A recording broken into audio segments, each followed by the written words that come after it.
And we're back. What's up, guys? My name is Lsharp, and this is another. This was interesting. A floating target. This would require coordination, balance, and timing. John was sure the dots would be lost, but he was happy to guide them to triumph.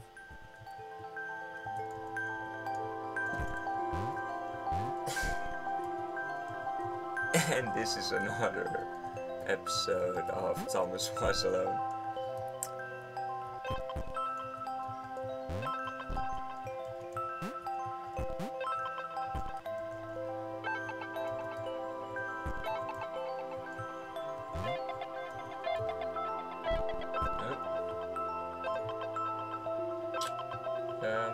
Yeah, that's okay.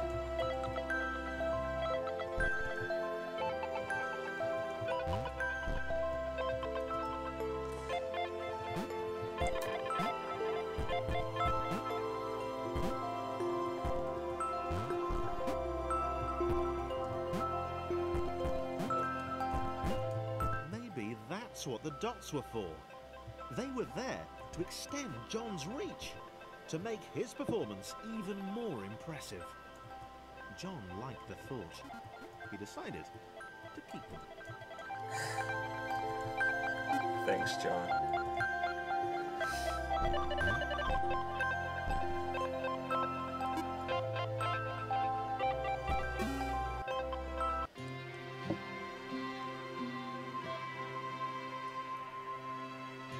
The initial group possessed several variations in size, strength, more complex configurations were inevitable. As the error spread, these variations became increasingly extreme. This was how Claire would die.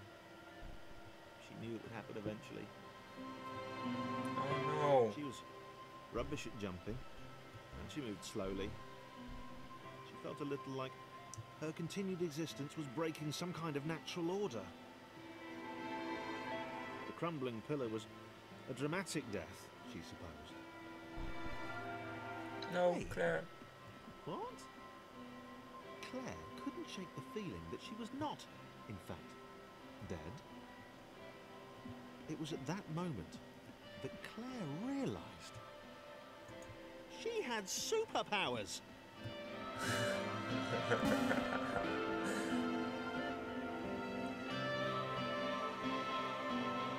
She'd need a cape. There was no getting around that. You couldn't be a superhero without a cape. Claire didn't want confusion. If you saw a cape, that made matters clear. You knew what you were dealing with. Claire was all about communication. And, you know, floating in water, which was her superpower.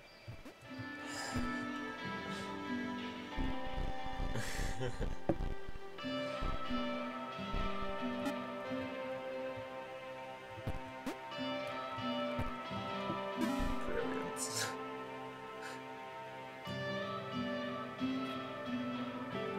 Right. Fear not, my skinny friends, for I am Claire, and I will save you. Claire needed to come up with a superhero name as soon as possible. Claire was rubbish. How about, oh jeez, I don't even know. Aqua Woman.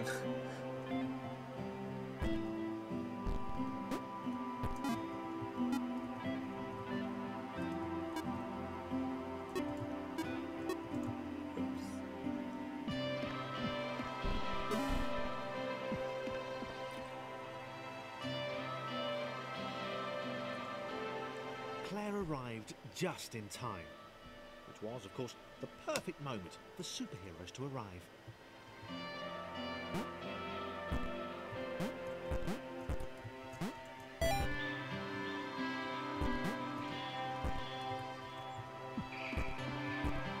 Oh, Claire can still jump. That's good to know.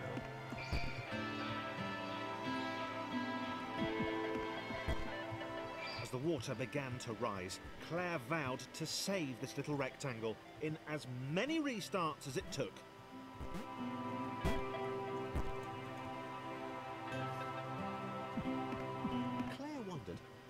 Alice would make a good sidekick. Or was she more the lone Avenger type? Well, she'd like that. The sole hero in a world of rectangles and conveniently placed pools of toxic water.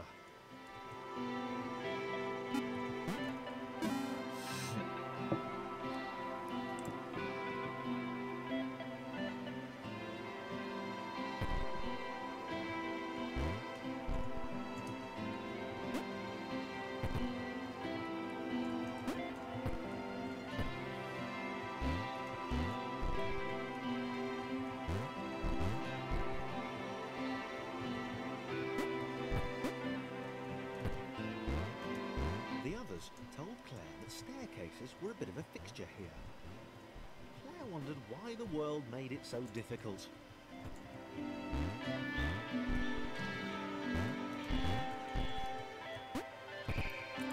Okay then.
Probably needed a nemesis, a villain who would show their true colours at the worst possible moment, hurting all she held dear. Chris was the most obvious choice. He seemed stroppy enough, and his jump was so pathetic that it conveniently avoided Claire's insecurities. Yes, Chris. Diabolical Chris. The fiendish Christopher.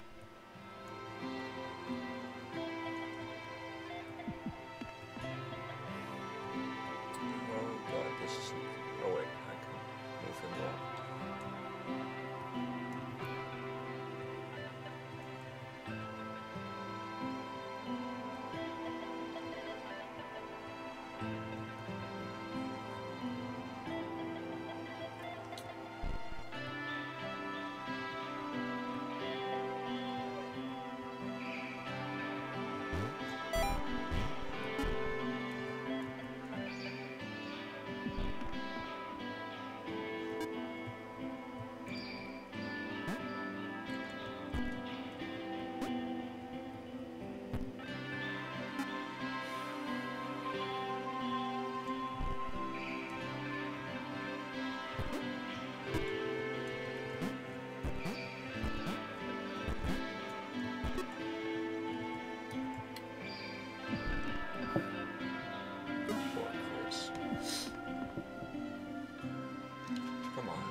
Gone? Was he off somewhere? Plotting Claire's downfall? Claire was honest, and she had to be because she was a superhero. This was a troubling turn of events. Still, there were reasonably sized bodies of water to cross.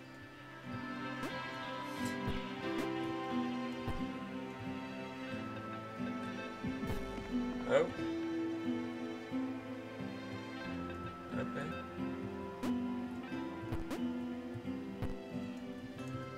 How can you tell whether or not it's possible to jump? By the depth, probably.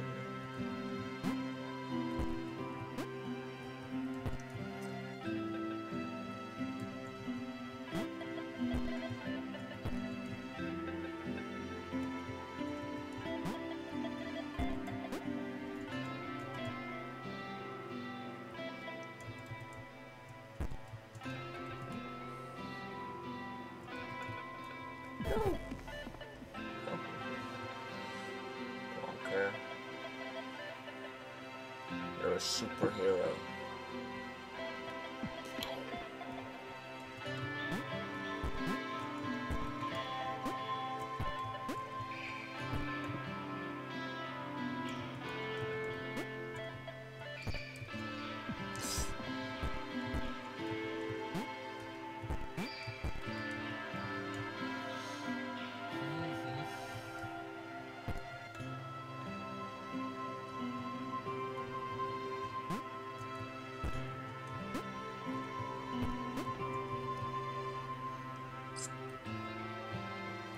No, no, no, no, come on. It can't be this hard.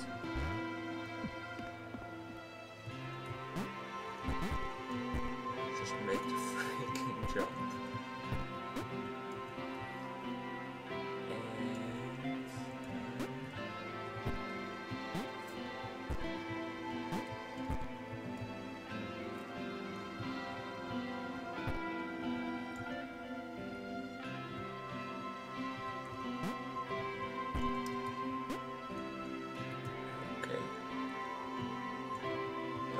It this time, thank you. Swim all the way to the side, because I tend to fail this, don't even ask me how.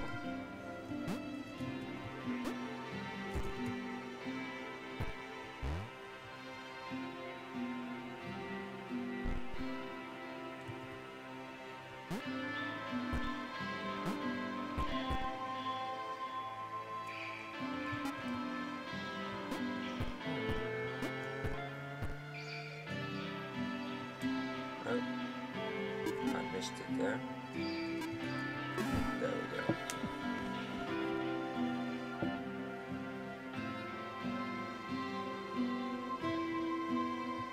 Moving platforms over water, eh?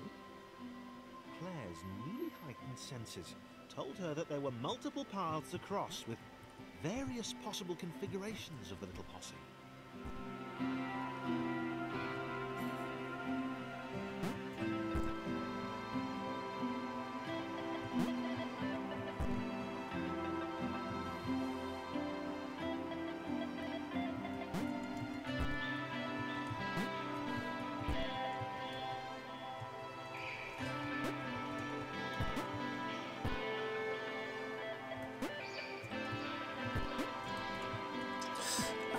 I had it.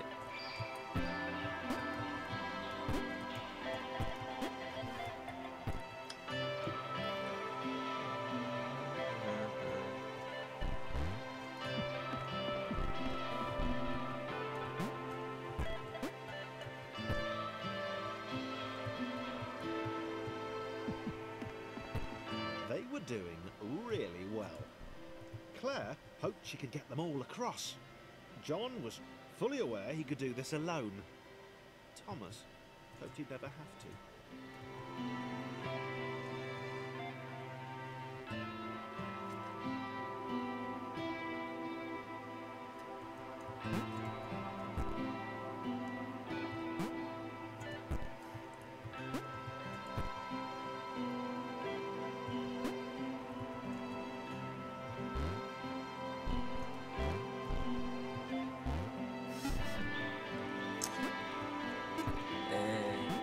This level done.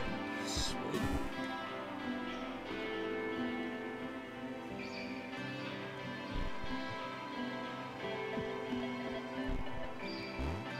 Oh, it's just Claire. Claire was alone, which was odd, because she wasn't meant to be alone. She needed to be where there were rectangles to save. Being the only superhero in a given space kind of defeats the object. Spikes? That was new. Claire avoided them. She decided they were most likely her kryptonite. Not the rubbish red kryptonite either, the proper radioactive green stuff.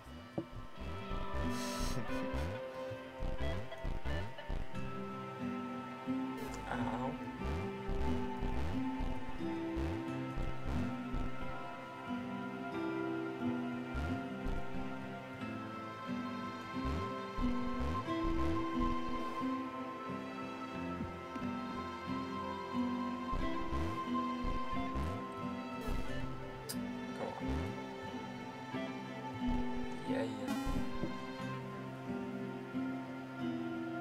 Same level.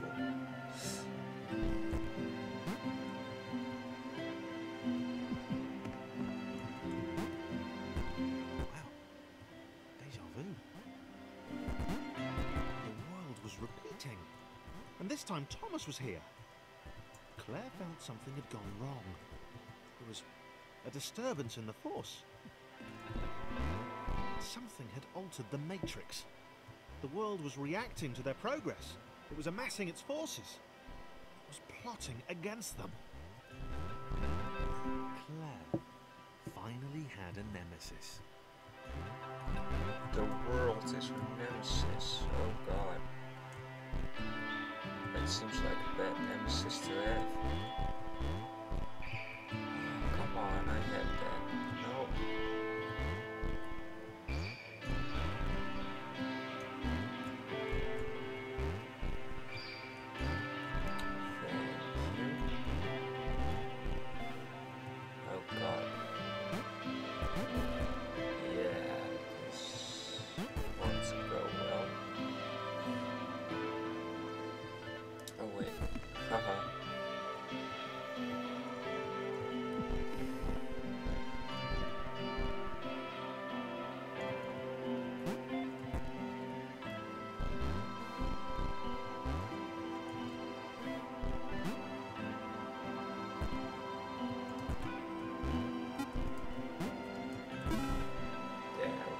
No. Okay, it's getting a bit harder here.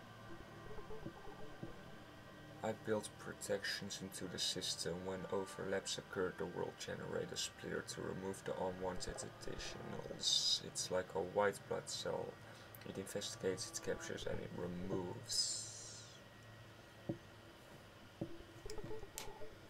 I guess we're getting proper enemies now. Oh, what's this? New guy. Laura was pleased this one was behind a wall. Maybe he'd never know what she could do. Maybe they could just have a conversation. Hang out. As long as he didn't find out what she could do. Which would never happen so long as they stayed separate.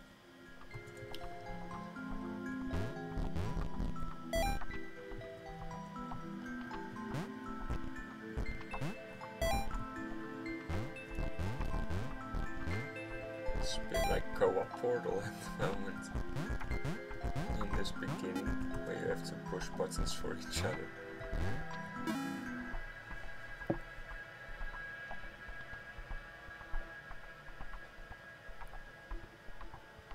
Laura didn't have time to worry about the ominous pixel cloud. It had been following her for some time, and it had kept itself to itself until now. More important was the little orange thing, which was looking at her in a way that she kind of, well, liked.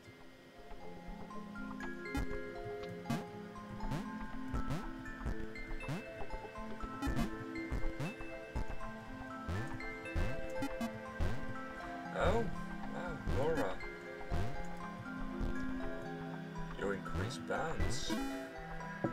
Okay, this is gonna be my last level for this episode.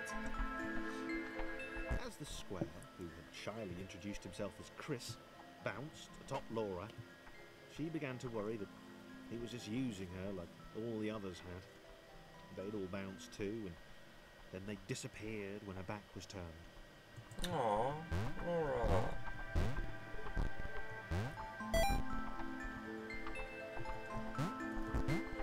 It's horrible.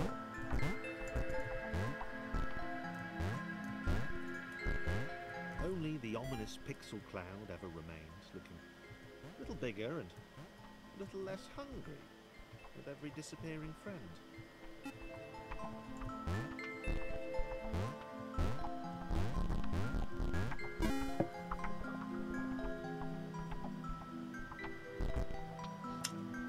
Okay, this...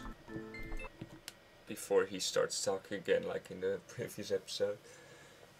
Okay, this was... That's it for this episode, I'm sorry. My name was Lsharp, this was Thomas Was Alone, an amazing game, brilliant music, brilliant narrative. everything. It's simple looking, but it's so much fun, and you really feel for these characters, at least I do. I hope to see you guys next time. Bye!